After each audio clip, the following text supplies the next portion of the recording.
My mailman keeps trying to get inside my house. I don't understand what's going on. Why is he so adamant about getting inside? Has anyone ever experienced anything like this? Am I just being unreasonable? And I should just let the guy in. I'll go back a bit. My local mailman, Mr. Fairfield, has been our neighborhood mailman for the past 2 years. Seemingly a nice guy. Same routine every day. Makes his way down the right side of the street. By the time he hits the end of our street, he crosses over to the left side and walks up, delivering everyone's mail. I think you get the picture I'm painting. There was nothing that could indicate that something was off right. Well, I thought so until a couple days ago. I opened my door to collect my mail as Mr. Fairfield was walking about before he caught notice of me and spun around. "Oh, Mr. Layton," he started half-heartedly skipping to me. "I have a package here. Doesn't have a name but has your address. I think it belongs to you." I took the box and examined it closely. He was correct that the box had no name, no return address, not even a stamp. It was just a plain box with my address on it and what seemed to be black ink from a pen. Definitely not something I was expecting to receive. And in no way would it be sent from my work or Amazon. Anything important for that matter. I handed it back to him and closed my mailbox lid and turned for my door. "Are you sure?" he said so confidently and so matter-of-fact like. "May I come inside and help make sure it belongs to you?" The way he delivered that last line sent a chill up my spine. I've spoken to Mr. Fairfield many times. We had known each other for nearly 2 years, but the way his sentence echoed in my ears made me feel like a young college girl being hit on by a creepy old man at the bar. My inner fight or flight kicked in. "No," I yelped, taken back by how quickly and loud it fell out. I responded, "No, that's okay. Just take it back to the post office. Like I said, it couldn't be too important, so it's fine. I have to go. Have a good day, Mr. Fairfield." "Very well then, take care now." As I walked into my doorway, I could feel his eyes burning into my back, like at any moment he was ready to tackle me. I ignored it and walked inside and closed my door, not caring to look if he was still there. That night, as I sat on my couch, I still felt like I was being watched. That feeling never really disappeared. In fact, every time I passed a window, the feeling seemed to grow. So finally, I gave in and closed all the curtains and went to bed. I paid close attention to him as he passed by my house the following morning. I waited till he put my mail in and walked away, feeling that the coast was clear.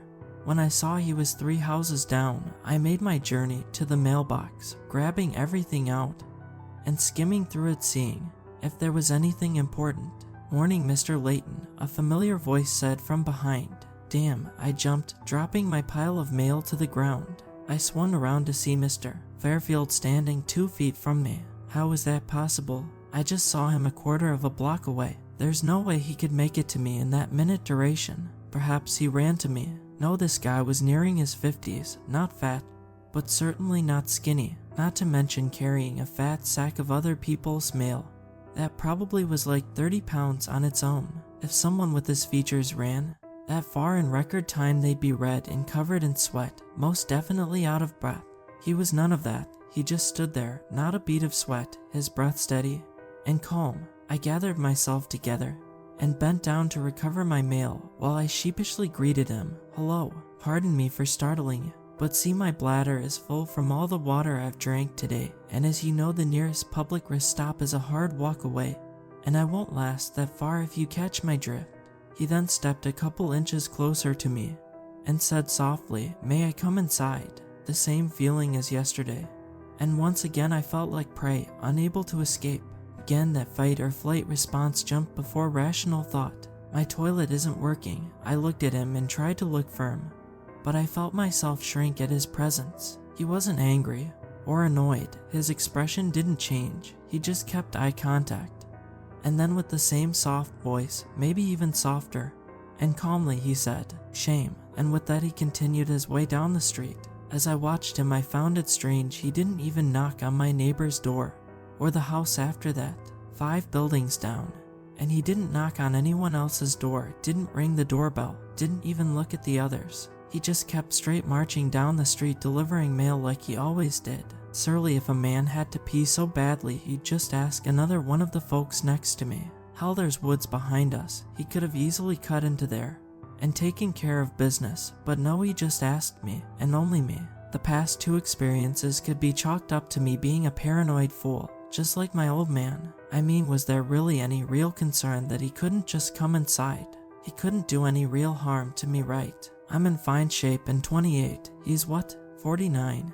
And with a dad bod, even if he wanted to harm me, I got the physical advantage. Also, it's Mr. Fairfield. In his entire time he's been delivering in my neighborhood, he's never once shown any mean or negative characteristics, not even the slightest. I mean, I personally always compared him to Mr. McFeely from Mr. Rogers, same demeanor and presence. So why was I so afraid of him? I mean, yeah, sure, I'm probably being paranoid, but I do trust my gut and instinct, and the past couple encounters set off alarms all over. I couldn't ignore that. After hours pacing around my home last night, I jumped between ideas and finally decided that maybe in the end, I was just scaring myself.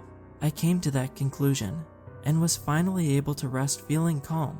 It was until this morning. I was sitting in my living room watching TV and finishing my breakfast when suddenly I was interrupted by a knock at my door. Hello, it's Mr. Fairfield. Could I have a word? It was unexpected for him to actually knock on the door, but I thought that he too sensed the uneasy atmosphere between us and wanted to clear the air. Yeah, that was probably it. He was too nice of a guy to leave it like this. I got up to answer the door and explain everything to him and apologize. Right as I went to open the door, I heard it, the line that haunts me. May I come in? I froze, unable to move or speak, shaking. Why was I shaking? I was afraid and I couldn't do anything. Then it happened, the moment that led me to writing this, the moment to why I've been sitting on my couch for the past hours and doing nothing but reflecting. In a whisper that sounded like him, but a touch of malice that sounded like it came from behind me, to the left of me, and to the right of me. I smell your blood from behind this door. I don't know if he left. I never heard him leave, and I refused to open the curtains and check. I should mention that after the sun went down, I kept hearing tapping on the windows and door. I don't understand what's happening to me. I need help. I didn't even get a full 3 hours of rest last night. The tapping kept me up. I tried switching rooms, but it followed. On the first floor, on the second floor, and the basement. I don't think I'm gonna get my mail today. I can't go outside. I did finally have the courage to open the curtains, and I can confirm he is in fact gone. But there's something else going on. A lot of my neighbors have been passing by today, and as they do, they take a hard look at my house and then keep walking. Even the young lady across from me, Katie, keeps coming from out of her house and stares right at my home. Why is she so pale? Was she always like that? No, she was an athletic track girl if I remember. She should have a tan, goddamn it. Why is she so white? What the hell is wrong with my neighborhood? It's been almost 5 days since I first started writing this. I'm not going outside. I don't care. Something is wrong with everyone out there. My next door friend, Keith, knocked on my door earlier and asked if he could come in. So did Katie. So did the old woman on the far end of my street who is in a wheelchair. I guess out of anything I haven't seen Mr. Fairfield. That's good, right? Although there's been an owl in my front yard tree that hasn't moved and is locked onto me. I don't know what that's all about. I closed the curtains again before sundown. I already feel watched when they're up. The tapping started again almost immediately tonight. I'm not sleeping. I haven't for a few days now. I thought about moving, but that would still involve me going outside. I don't think it's safe. I know it's not safe. I hear the owl hooting. I haven't heard Mr. Fairfield. I think that does more to unnerve me than it does to calm. I'm so scared. I woke up in the corner of my bedroom. I guess I passed out finally. I'll take the rest where I can get it. 12 p.m. and nobody has knocked on my door. Can't see anyone outside. Maybe they gave up. Maybe it's all been a prank. A very well thought out and really messed up prank, but I'd actually be happy if it was. I'd take anything over this actually being real. I was drugged. I'm in a coma, and this is like my weird coma dream. Maybe I actually lost my shit, and I'm actually in a psych ward strapped to a metal table. 2 p.m. nothing. 4 p.m. still nothing. It's about to hit sunset, and that's what I am most worried about. I close up the curtain, and I prepare myself something to eat as the day nears its end. 5 p.m. and the sun is down. I almost choked on my food as I realize there's no tapping. There's no tapping. Is it over? I wait longer before I celebrate. It's 11:30 p.m. and there is no tapping, no knocking at my door, no stupid ass owl hooting in my front lawn. I started to cry. It's over. I think it's safe now. I can sleep. I can leave. Tomorrow morning I'm packing my things and bouncing. I have enough savings to stay at a hotel until I find a new place to rent or buy.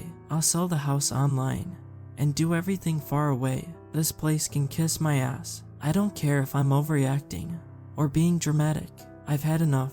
I finally lay my head down onto my pillow, feeling good for the first in a week almost. Whatever trails were sent my way have been conquered.